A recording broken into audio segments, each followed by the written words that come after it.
Hi, Mr. Gera. Good morning. Thank you so much for having us and speaking with us today. Hi, Misha. Great to be here. Please, you can call me Rohit. Okay, wonderful. So, Rohit, the reason we invited you to our Culture Champion series is Gera Developments has emerged as a cultural leader in the real estate industry. And quite frankly, the real estate industry has not always had the reputation of being very people focused, something that has changed largely over the last year. But that is why we wanted to hear from you in an industry that's very, very competitive. How do you ensure that your workforce is being motivated, appreciated, and staying loyal to your brand? So that was kind of our idea behind this interview, so that our listeners can learn from your example and Gera Development's example as well. So, Misha, firstly, thank you for recognizing that we do things a little differently. Um, I remember being in a industry level conversation in a room with about 25, 30 of my fellow developers, and this was in the early 2000s when there was a lot of large national level developers looking at coming in into our city. Right. And there was this conversation about how do we protect our employees from being poached, right? And they were like, we should not take somebody from somewhere else without asking. We should do this. We should prevent them from being poached. And I said, listen, this makes no sense to me. You can't put a ring around your people. If you want to retain your people, you have to be a magnet in the center, and they must want to stay. Absolutely. Right? And I think, and this was probably like maybe around 20 odd years ago. So I was a lot younger, had a lot less gray hair, and I saw a bunch of people turning around and looking at me and be like, "What the hell is this guy on about?" But that's sort of been our approach, where the idea is people must want to come to work. People must be able to achieve their larger, higher sort of ambitions and dreams, Right. right? We've been ranked on Great Places to Work as the highest ranking real estate developer for the last few years.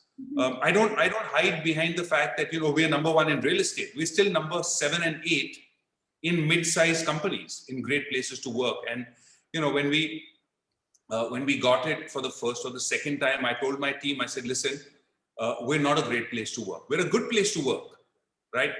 But it's just that the other people's practices are not that great, and therefore we come in at number 7 and 8, right?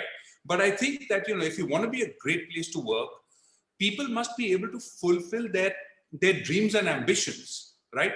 They should be able to work within their morals and values.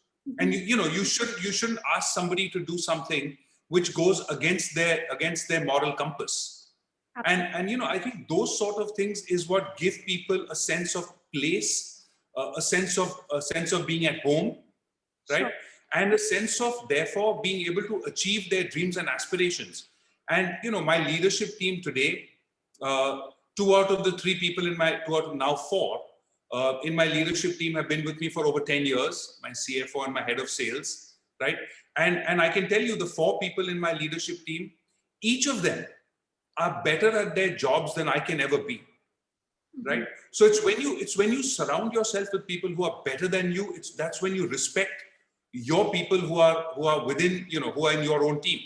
Right. And I hope that then as a culture sort of percolates down the organization when, other people with their one down start to respect them, right? When you start, and I jokingly tell my people, I said, you guys are better than me at your job, but try and sit in my chair for a day, and we'll see how you can last. And I think that's where there is a tremendous degree of mutual respect. Sure. And then the goal within the organization is how do you make this sort of percolate down the line, and that's the hard part. Absolutely. Right? Getting that message down, getting people to sort of rally around your goals, your objectives, and that's where we have, whether it's the reward and recognition programs, whether it's our tagline, which is "Let's outdo," right? It's more an internal sort of rallying call than external. We do things in the external world where we outdo externally, but it starts from internally. Absolutely. So I think that rallying call of let's outdo has really kind of been ingrained in our people. We had an award scheme six or 7 years ago when we called it Gera Getting Better, right? And I had this conversation with our HR consultant at the time, and I said, the award should be such, the benchmarking should be such that people who improve against themselves are the ones who should get rewarded. And he was like, how stupid is that? You have to be able to compete against yourself, right? You have to improve against yourself. And he's like, but you have to compete against other people. And I'm like, listen, I'm taking this call. It's an executive decision. I'm taking it. And then we went through the difficult process of benchmarking each one. And then you reward each team as they improve against their past performance. And that new performance becomes the new benchmark. Absolutely. And, that then led to outdo as the tagline. And, we believe it's you versus you. Sure. Right? And not against the other person. And I think that helps to create a culture of self-improvement. And, all of those kind of things. And the other thing I think is transparency and inclusion. Absolutely. Right? So there is no spreadsheet which I have, which my leadership team doesn't sort of get access to. Oh, right. What is there to hide? Ultimately, if there's something in which I have and somebody can copy and do a better job of it, shame on me. Right. Right. And eventually you tell your people, it spreads, your people leave, they move elsewhere. It becomes about the ability to execute those ideas. And that execution happens in a world of your own value system, your own culture, your own organization. So it's very difficult for somebody to, pick up an idea and just go and implement it. Sure. And one quick case in point, and I know you have a number of questions, but one quick case in point is our child-centric homes as a product line, right? It's done phenomenally well. It resonates really well with customers. We get a premium, we sell really fast, but other developers haven't been able to copy it. Right. Right. It's because it's a completely different approach and philosophy to the real estate consumer, which is different from what other developers are doing. And therefore, I think copying and being a copycat becomes that much harder. So that's the same approach in terms of transparency and including them in decision making, sure. Which is sort of what I'm trying to build culturally in the organization. Sure. So Rohit, let's talk about inclusion a little bit more. So an organization like yours has an extremely diverse workforce. You have your white collar executives and your leadership team. You have your gig workers on site. You also have a number of blue collar workers, sales teams. So on one hand, we have, of course, people being responsible for their own success by benchmarking against their past performance.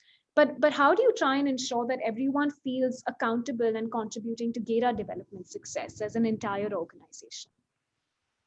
Well, I think like every other organization, you have to benchmark performance. You have to have your KRAs, you have to have your KPIs, right? Sure. And so those are standard systems. But I think the bigger sort of drive is a sense of connect with the organization, a sense of in the organization's success lies my success. I'm contributing to something bigger. I'm contributing to something larger. And I think the more people who you can align for that, the higher and the further you will go as an organization. The moment everybody gets into, I, me, and myself, right? That's when it sort of goes haywire. We are very clear as an organization. While we are outdoing, our calling is to really raise the standards in the real estate industry. Yes. So the things that we do, whether it's with customers, whether it's with employees, whether it's across the board, whether it's with our vendors, our credit rating, our construction practices, our use of technology, all of it is done with the view to raise the standards of real estate. And then I think if people come to work with that sort of that's the clarion call, is to outdo, and you're really doing something which is much beyond the organization. I think it unites and unifies people with a larger calling. And I think this is, if you listen to Simon Sinek talking about why, right? When he says start with why, I think that's really the core of unifying a set of people. Sure. So it's interesting that you say, setting an example in the real estate industry with how you treat your employees. I recently heard you had a project that was entirely led by a team of women, right? From your engineering to your project managers to your planners. What kind of motivated you to do that? I was sitting at a conference on diversity, right? And I asked my team to give me our statistics, right? And they gave me these numbers which were pretty dismal, right? And I had an answer to say, listen, I've got two sets of numbers. One is our overall percentage, let's say, of women in the organization.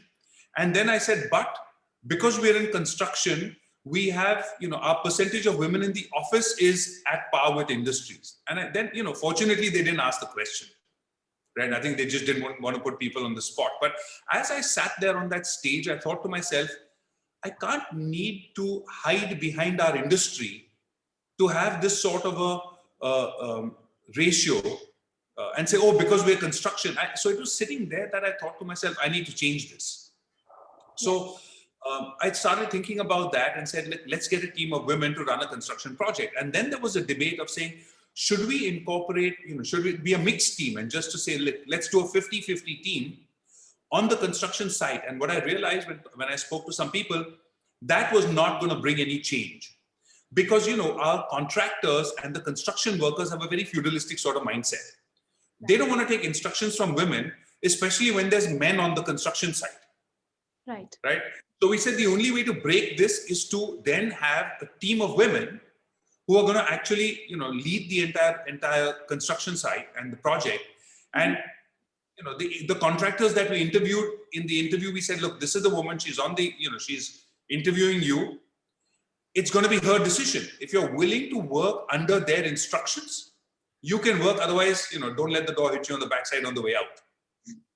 Right? So we kind of laid down the law, we supported them, and it was really hard because, for whatever reasons, because construction sites are no place for women, women were not kind of encouraged to be on it, neither by their families nor by the companies. So it was really hard to find a group of women who had been in these leadership positions. So they needed to be trained, they needed to be guided, they needed to be supported, right?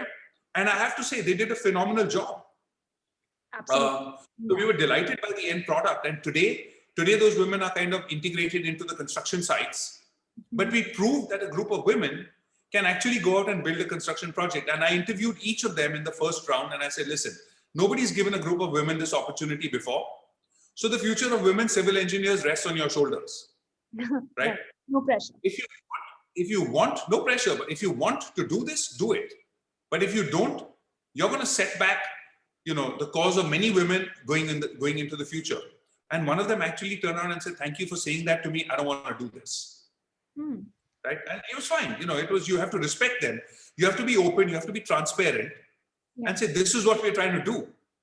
It's a larger, higher level calling.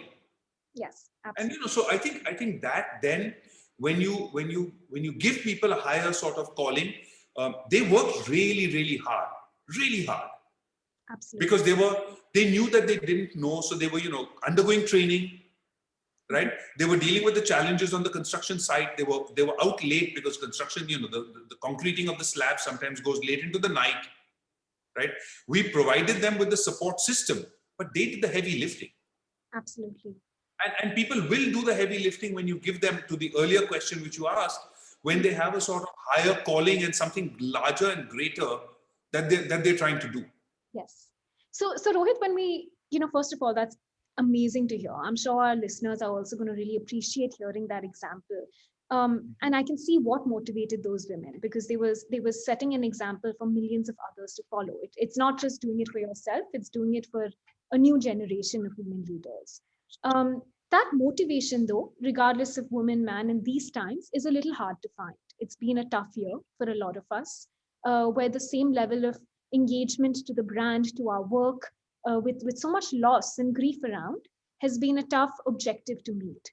So as a firm and as a leader, how have you tried to keep your employees motivated through the past year in particular? So, I think when the first lockdown was announced, there was a tremendous degree of uncertainty for people. Yes. Fear around job loss, all of that, right? And I'm sure you'll recall that.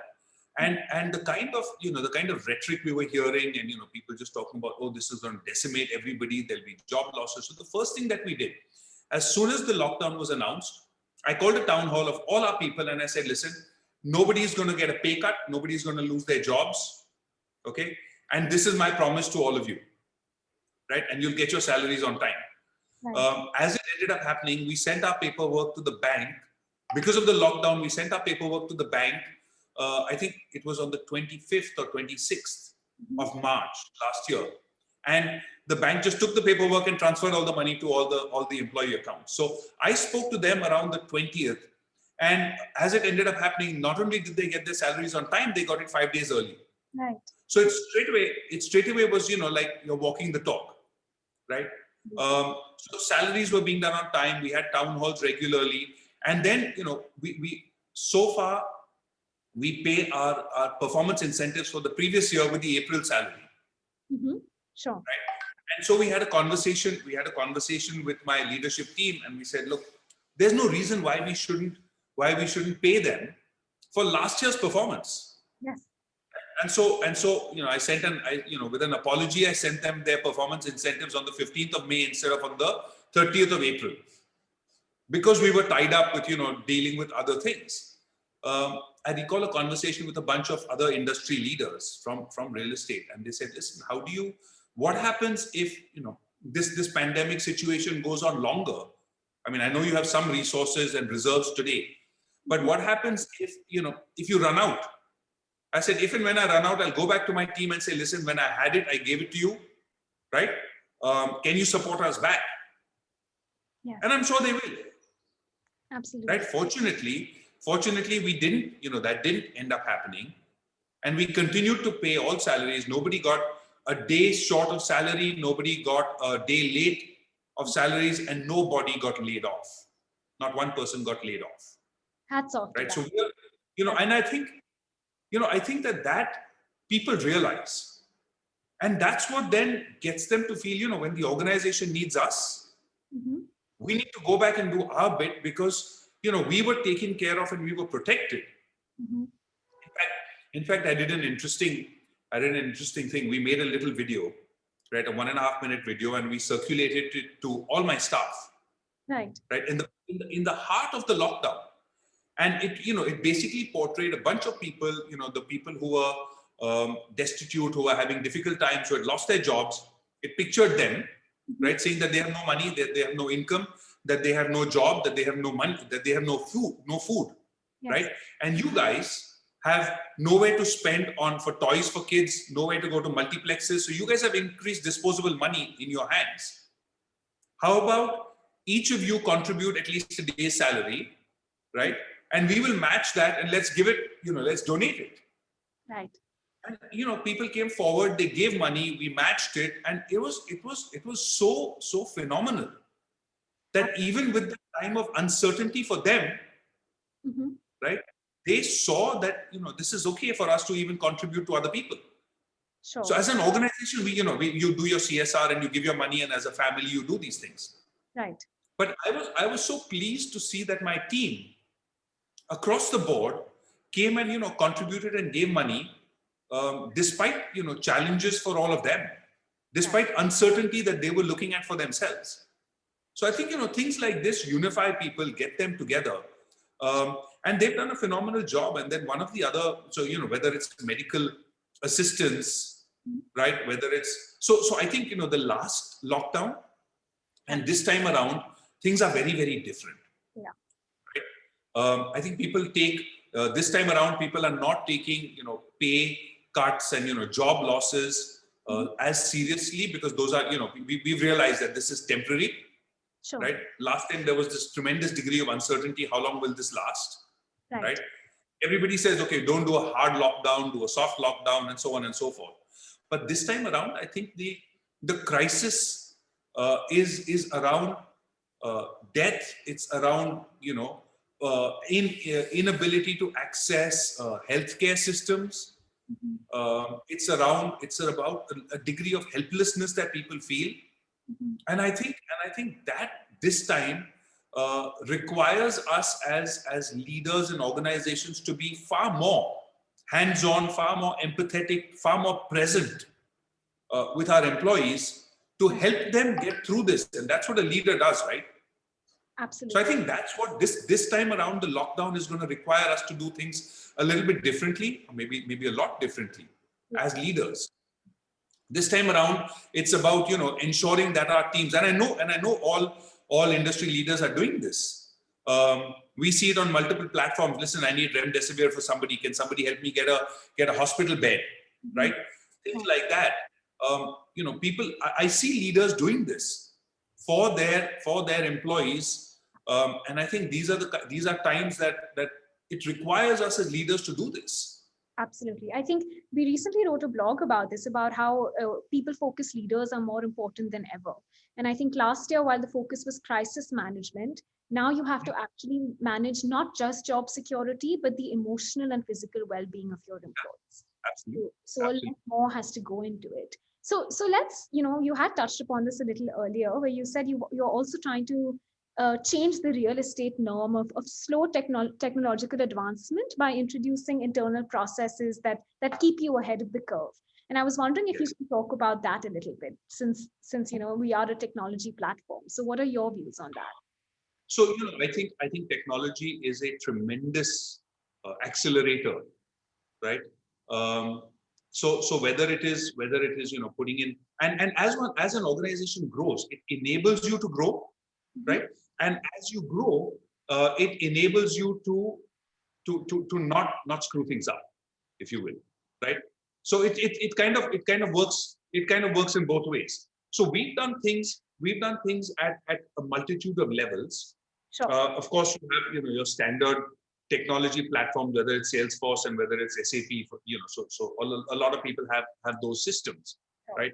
But as far as the kind of things that we've done is we've invested a lot into our customer-facing app, which is called the Gera World.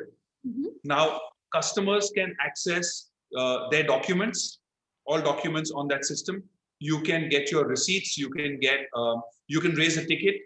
One of the things that we're trying to do is get away from email. So because, and then again, then you have data, you have information in your systems. You can then act on that. You can build improvement when you have that sort of information, right? So today customers can log in and raise a warranty issue on the mobile app. We've got our latest version now. If you're sending, if the electrical guy is coming across, he'll enter it to say he's left from home, and like you see the Uber coming, you can see your electrical guy coming to fix the things in your house. Excellent. Right? So if you need to do a quick shower, you can go and do that within the 15 minutes that the guy is going to come. It just improves the customer experience so much. Absolutely. Right? And also then it gives you data. Right? So you can raise your common area issues, you can raise your warranty level issues. One of the interesting things that we solved using technology is, you order something on Zomato or Swiggy or any of these things, right? You'll get an SMS, you order $100 item, you get an instant SMS saying this, you have spent this money. But you come to buy a home and it takes you 7 days to get a receipt for something which is like 2 lakhs, 5 lakhs, 10 lakhs. Right? Now, how absurd is that? Right? So we said, okay, what's the solution to this? And especially in a situation where you've got, as you're building up 1,000, 1,500, 2,000 homes, and 2,000 customers get billed at a time, and therefore you have 2,000 payments coming in. So one of the things that we did is we looked at creating virtual accounts for all our apartments. Now have a virtual bank account linked to it, and therefore if you make a payment to that account number, the bank system communicates to our SAP system and informs us that this money has come in for this apartment number. Oh, okay. Right. So now this eliminates, so immediately my customer gets an SMS saying this much money has been received by us. The receipt preparation is immediate and automatic, and bank reconciliation is eliminated. Right. Absolutely. Right. So, so the use of technology can give you a lot of this. We also have a construction quality tracking app. Sure. Right? And this was actually got created from the construction quality audit team is by far the most hated group of people on a construction site, right? Because their job is to come and point flaws and faults in the work done by other people. Yes. So, I mean, obviously you're going to hate these guys, Yeah. right? So we created our app, which then tracks the non-compliances to quality, because the construction engineers were saying, listen, we've already told the contractor to fix these problems. You guys raising it is of no, there's no big wow factor moment for us, Right. right? So we said, why can't we then have the engineers track this issue, right? And therefore they take the photographs, they upload it, the contractors now have the app, they look at it, and we've actually reached a stage where their payment gets blocked if they don't solve the quality non-compliance for the current bill -1. Right. So now there's an automatic system where there's a pressure on the contractor to actually go out and solve the non-compliance to the quality. Otherwise, this payment gets blocked. All that's using technology. So you're automating the end-to-end process to make sure that end-to-end. So we do robotic process automation for certain things. We've embarked on that. We use drone photography for our construction sites, and therefore we can actually, by marking out the area, you can tell the quantum of excavation that's been done. Right. So you can look at quality related issues. We look at the drone footage to look at where people on the highest levels are not wearing safety equipment.